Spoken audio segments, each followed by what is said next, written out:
semua rancangan jahat kamu. Cukuplah dengan segala kekacauan yang kamu dah buat. Hei, sudahlah.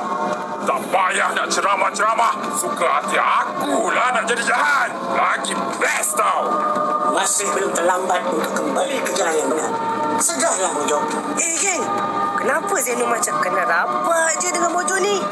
Entahlah, tapi dia tengok Mojo dekat-dekat ni, korang perasan tak? Suit dia sama macam kita.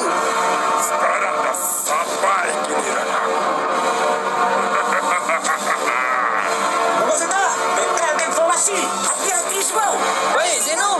Robosita, go! Bersedia dah.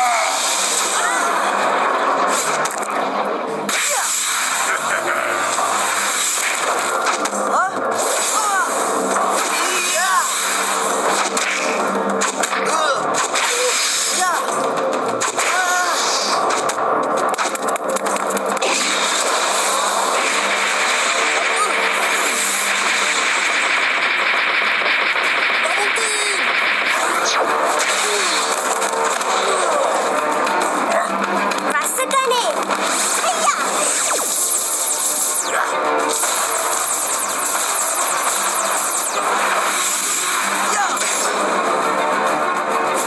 Ambil ni.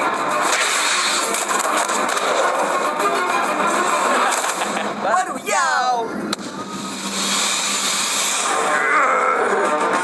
Mojo dah mula lemah. Teruskan perjuangan kita. Robosita, sedia. Siap, sedialah. Ya.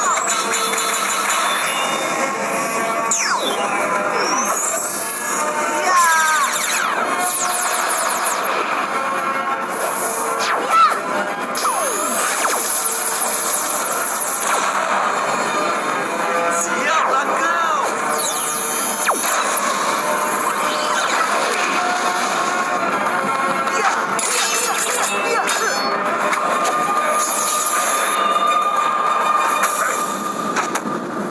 Ha, kan dah kena? Buat jahat lagi. Tak guna. Geramnya aku. Inilah padanya. Cari pasal lagi dengan Robosita. Korang semua lawan aku seorang pun nak kerek. Tak guna. Siaplah korang lepas. Jaga-jaga. Kuasa kegelapan perencana kedua.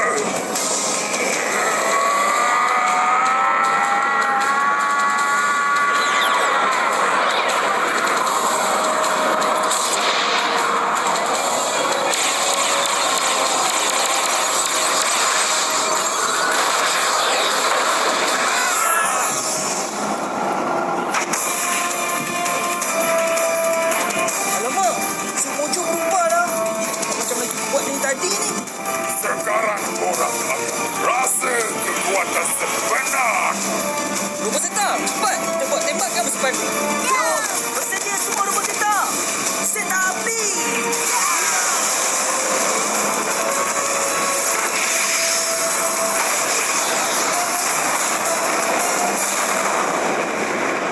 Ya, betul.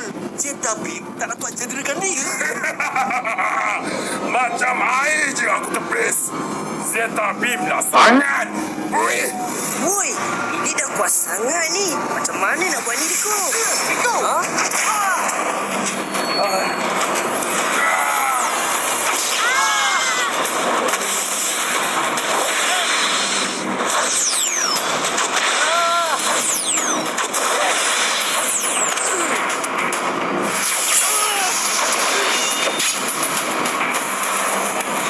Cis, jangan harap kami akan menyerah kalah. Apa kau merepek ni? Tak nampak ke kawan-kawan kau dah terputang tu? Aku masih berdiri. Kau belum menang lagi. Biar aku kau main sampai habis.